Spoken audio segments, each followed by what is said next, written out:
FM listing nearest you, plus ESPN Radio on Sirius XM Channel 80, plus ESPN Radio simulcast over the live national television airwaves of ESPN News. Number to call up as always is 888-SAY-ESPN. That's 888-729-3776. The Stephen A. Smith Show on ESPN Radio is presented by Progressive Insurance, celebrating 7 years and over 700 cars donated to vets. Learn more at keystoprogress.com.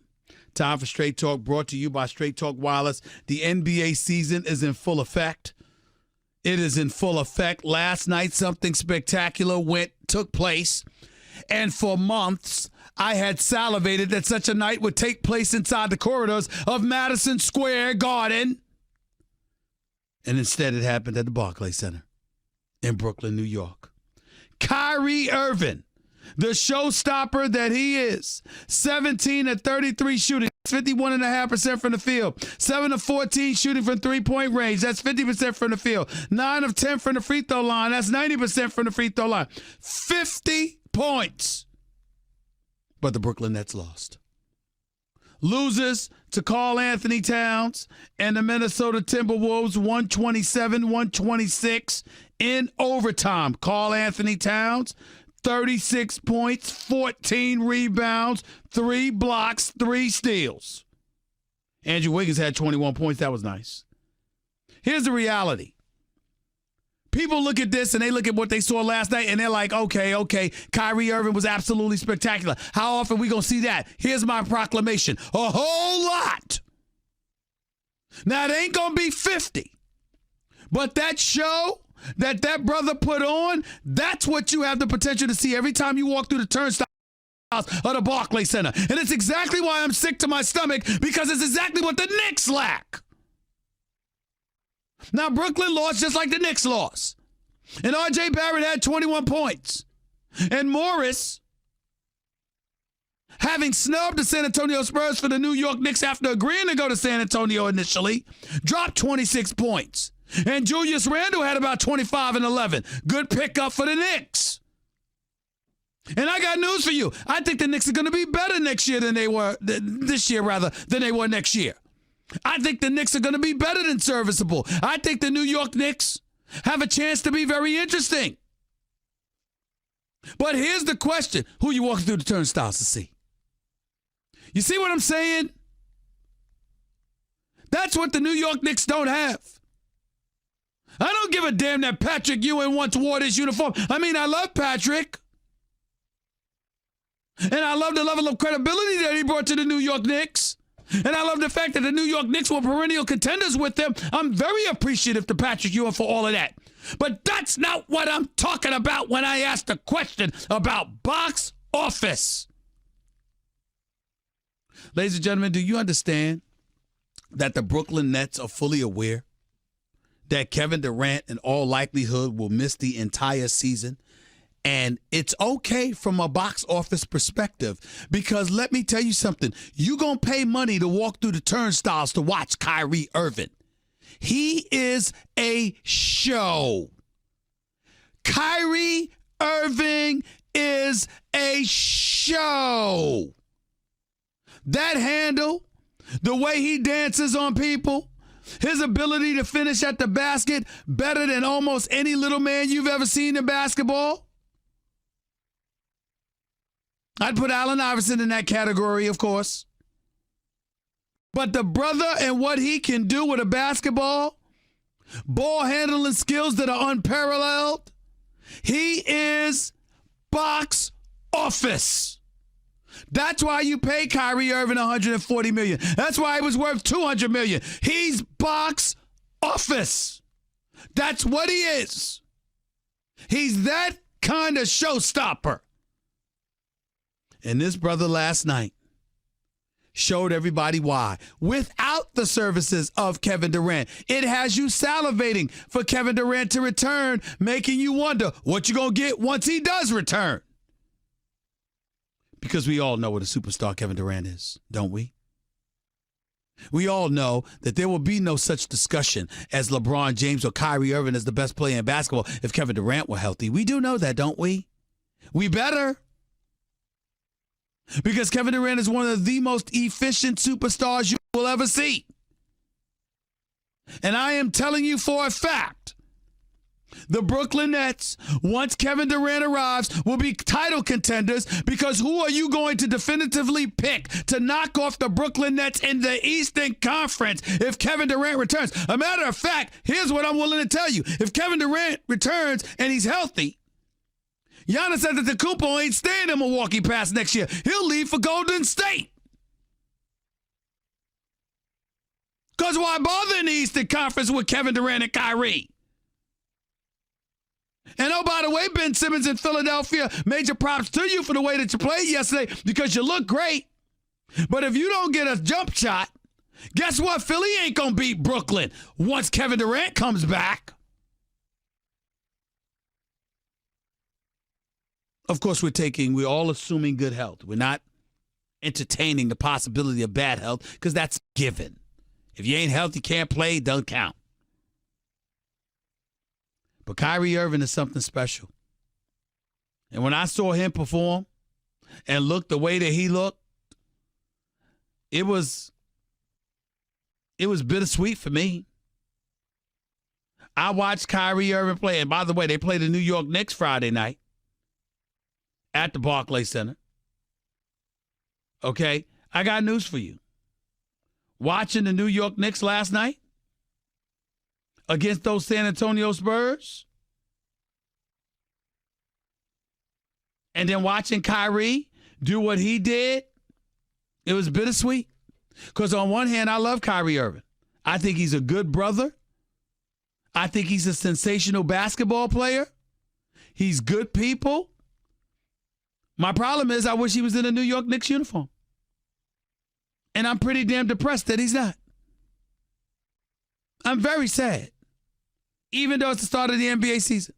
I've had two miserable moments in the first two nights of this NBA season. The first night, that damn LeBron James decides that while everybody else and their grandmother is looking forward to the opening of the NBA season, it's no big deal to him.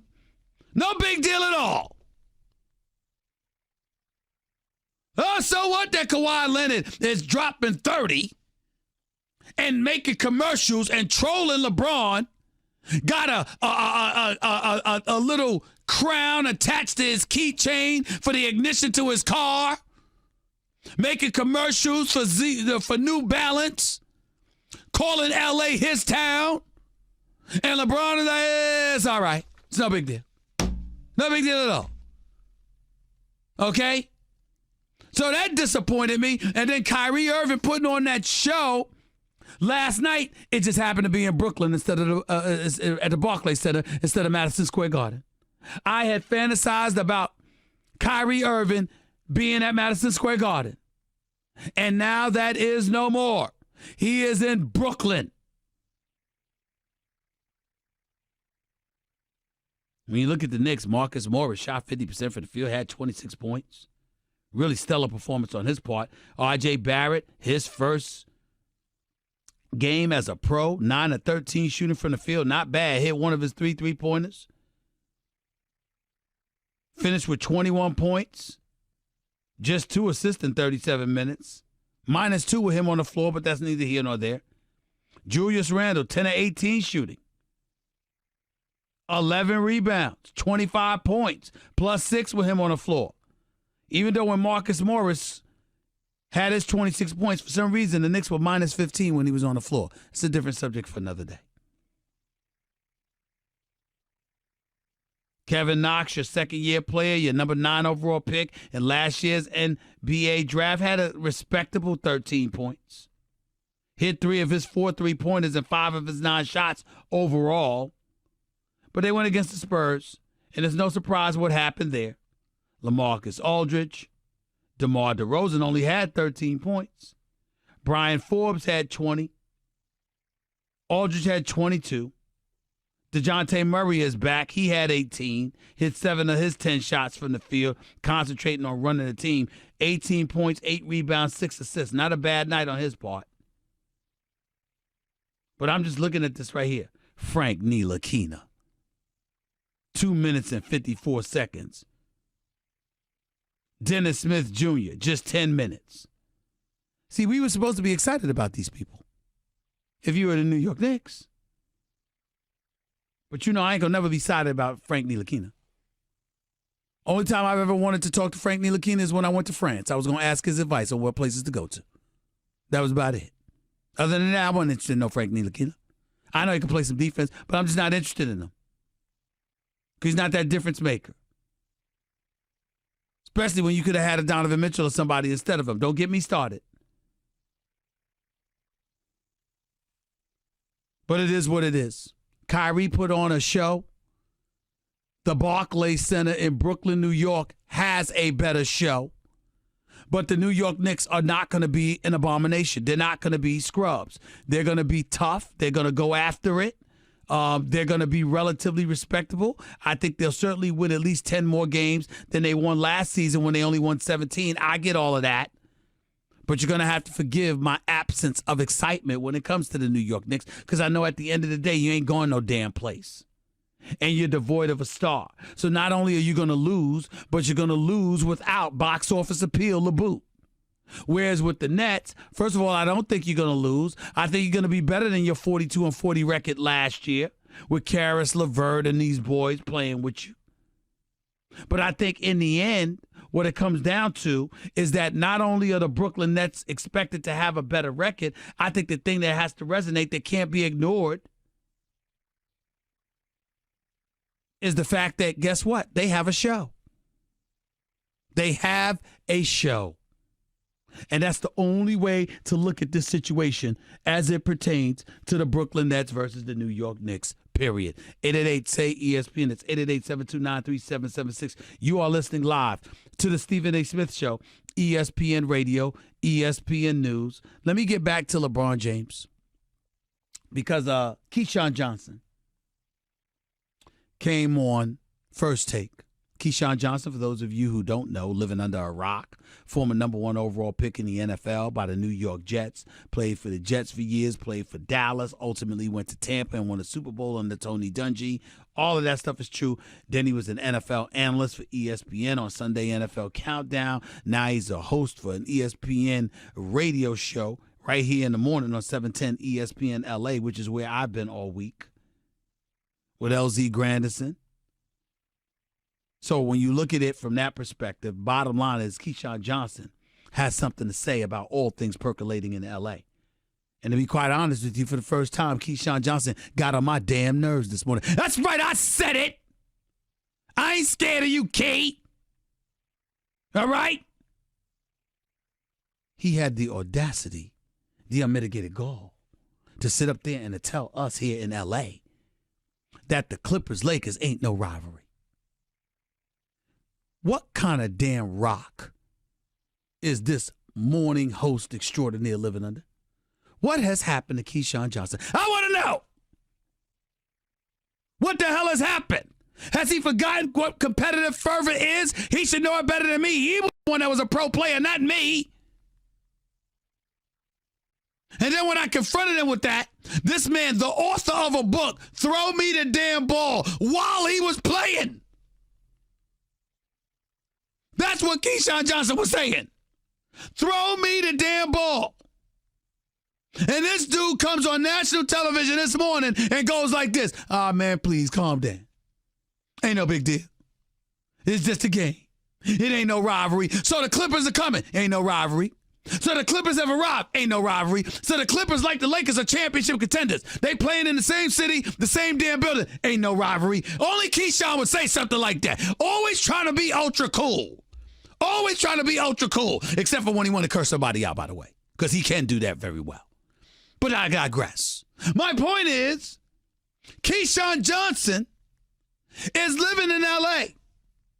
The two top title contenders are believed to be the Lakers and the Clippers. Kawhi has done commercials for New Balance. He's been trolling LeBron. He got a little keychain, according to my man Marcus Spears. Or Mark Spears. He's got a little keychain with a crown on it. When you turn the ignition on. That ain't trolling, I don't know what is. He's the reigning NBA champion. He's the reigning NBA Finals MVP. They had him speak to the crowd. This is Kawhi Leonard. He talks to no one. This brother could work for the CIA. He's got nothing to say. But somehow he's addressing the crowd at the Staples Center on opening night. That's what he's doing. And after all of that, just basically saying everything but flat out saying, this is my town now, LeBron. He goes out on the court. He scores 16 points in the second quarter. He scores 7 straight baskets. And from that point forward, there was an APB out for LeBron James. We couldn't find him. Couldn't find him. Nowhere to be found. Offensively, defensively, he was really good. Offensively, nowhere to be found. Even though defensively, he wasn't really defending Kawhi Leonard. He was on Patrick Beverley. But that's beside the point. There were offensive fouls that were drawn by LeBron James. There were fast break layups that he swatted into the stands. All of those things are true. We want to be fair. Look, let me state this, please, so people can understand exactly where I'm coming from. I am fully aware that it's the opener of the NBA season. I am fully aware that there are 81 more games to go. I understand that. But ladies and gentlemen, I'm going to remind you again of General Hospital and Young and the Restless and Bold and the Beautiful and all of these damn soaps that exist. You may very well know the outcome. Like, for example, Young and the Restless. There was this storyline recently where Victor Newman, my buddy Eric Braden, who plays Victor Newman on Young and the Restless, where he supposedly died. Do you think for one second I thought that Victor Newman was dead? Who the hell didn't know that Victor Newman was alive? Who didn't know that? We all knew that. It's a given. My soap, General Hospital, the soap that I play Brick on, my recurring role as Brick. I miss y'all. Maurice Bernard, Laura Wright, Steve Burton and the crew. That would be Sonny, Carly, and Jason. Love y'all. Can't wait to see y'all. I've been busy, but I'm coming back.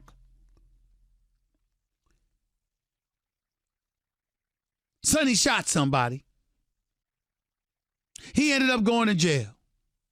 Did y'all really think they were going to write him off the show and he would be in prison for the rest of the, for the rest of his life? You really thought that was going to happen? Huh? Ladies and gentlemen, we all know the outcome. But does that stop you from watching and being entertained by the story? That is my problem with LeBron James today. That's it. I refuse to believe that it's Father Time kicking in and he doesn't have it anymore. I know that he's one of the greatest in the world, if not the greatest. I believe he's going to have an MVP caliber season. I believe all of that. What I'm saying is this. You got a brother that's coming into town, trolling you, talking about taking over L.A., and all you got is what you showed Tuesday night? There's nothing inside of you that said to Frank Vogel, look, Coach, hold on a second, man. I got this. We could work on the plays and getting everybody involved Friday against the Jazz or Sunday against the Hornets. We could do that. But right now, this brother's out of pocket. Let me handle this. There's nothing in you that could say that? Nothing? Nothing? You're just going to let the game come and go. Everybody and their mother looking forward to this. And you got Patrick Beverley guarding you. Harkless, too. And, of course, Kawhi. I mean, it was very, very reminiscent of the finals against Dallas in 2011 when Jason Terry and Jason Kidd were guarding him at times. This is not a question about what LeBron can do. I believe in LeBron. I know what he can do. My point is, it's like, damn, you didn't play since April. The moment was there. We all wanted to see you against Kawhi. Remember when LeBron did that turnaround jump on the left baseline over Kawhi Leonard? Do you remember the crowd and it oohing and on and going off before the shot was even attempted? Because everybody wanted to see them go up against one another.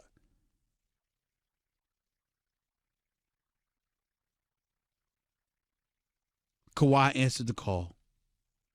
Not only did LeBron did not answer the call, he sat up and said, there's no call to answer. It's just a regular season game. They are who they are. We are who we are. We got to figure things out, and we go from there. And Keyshawn Johnson, who entertains you on the radio airwaves every morning, never taking a single day for granted because he understands what comes with wanting to give the crowd what they want to see. Gladiator movie. Remember what that dude said to Russell Crowe? Win the crowd, and you'll win your freedom. Win the crowd.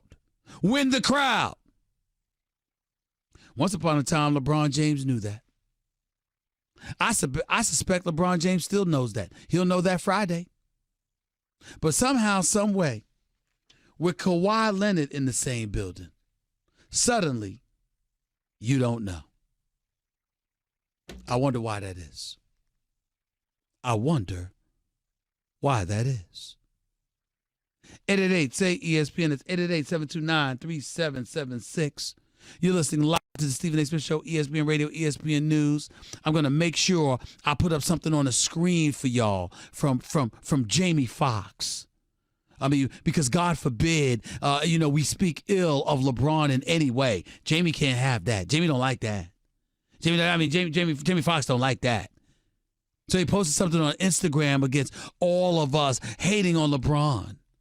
I mean, God forbid we say something critical. Do I need to say it, Juvie? Do I need to say it again? LeBron James. Hey, Jamie, are you listening? LeBron James is a great father. He's a great husband. He's very, very charitable with his work and his efforts. He's a great, phenomenal businessman. The show The Shop is phenomenal. When he was doing acting in that movie Training Wreck, he was absolutely stellar.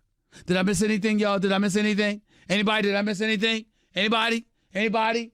Did I miss anything about LeBron? I mean, I want to make sure I got all the compliments out there because God forbid we say a critical word about the king. God forbid. We can't do that. All I wanted to see was him and Kawhi go at it. That's all. That's it.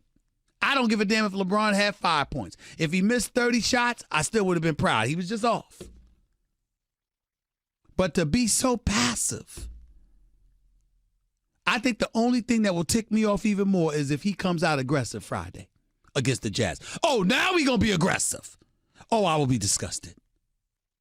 But then again, he won't care. So neither should the rest of us. 888, say ESPN to your calls in more than a minute. Don't touch that dial. It's the Stephen A. Smith Show, ESPN Radio, ESPN News. By the way, by now you've probably heard me talk about my computer career and think, nope, not me. I don't know the first thing about computers. Well, you know what? That's okay. You don't have to. Before they started, many of their graduates could turn a computer on and off, and that's it. Now they're IT professionals, and you can do it too. Go to mycomputer